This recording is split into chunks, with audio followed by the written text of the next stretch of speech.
2009-жылдан бeri bu yerде арматура чыгарып иштешет. Негизинен бул жерде бир жакшы иштеген сезон маалында бир 100ге жакын адам иштейт. Жалпысынан. Ошонун бир 15-те 20га жакыны Кытай жарандары болот. Алар специалисттер, ошо Кытайдан келген. А калгандары ушул жергиликтүү жарандар. Бардык улуттун адамдары бар, орустар бар иштейт бу жерде. Өзбектер, кыргыздар көбүнчө, бардык улут, татарлар бар, түрктөр бар. Бул жерде негизинен баягы 10 миллиметрлик размердеги арматурадан 18 миллиметрге чейинки арматураларды чыгарышат. Андан кийин квадрат жумуру профилдүү баягы прокаттарды чыгарышат. Негизинен сырье, местный сырье, жергиликтүү элдерден, ушул жерде патент менен иштеген жергиликтүү ишкерлерден сатып алабыз. Анан ушул жерден арматура жасап чыгарып сатабыз. Негизинен экспорт Өзбекстанга, ички рынокко дагы чыгарабыз. Бир 20%, 20% ички рынокко кетет.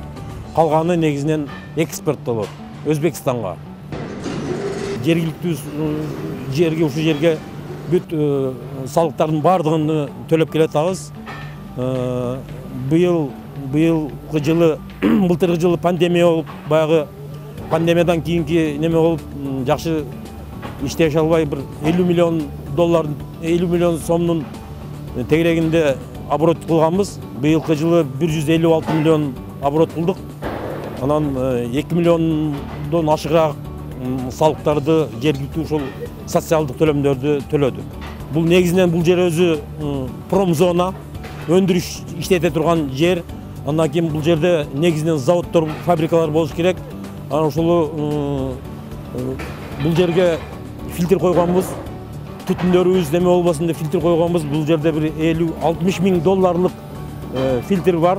Суу менен өткөн ак түтүн чыгат. Элге эч кандай зыян тийбейт. Ичинде дагы бир 50 миң долларлык эки фильтр койгонбуз. Аяктан дагы ак түтүн чыгатындай, экологияга эч кандай зыян тийбейт. Мамлекет тарабынан инвесторлорго болгон мамиле жакшы болгондугу байланыштуу. Булар уже 13 жылдын жүзү болду. Ошондон бери мындай жакшы маанайда иштешип атат, туруктуу иштешип атат. Негизинен бардык шарттар жакшы, мамлекет тарабынан дагы жакшы шарттар түзүлүп берилип атат. Мына жаңы салык кодекси боюнча дагы азыр салык инспекциясы менен тыгыз иштешип атабыз. Алар бизге өздөрүнүн методикалык жардамдарын берип атат.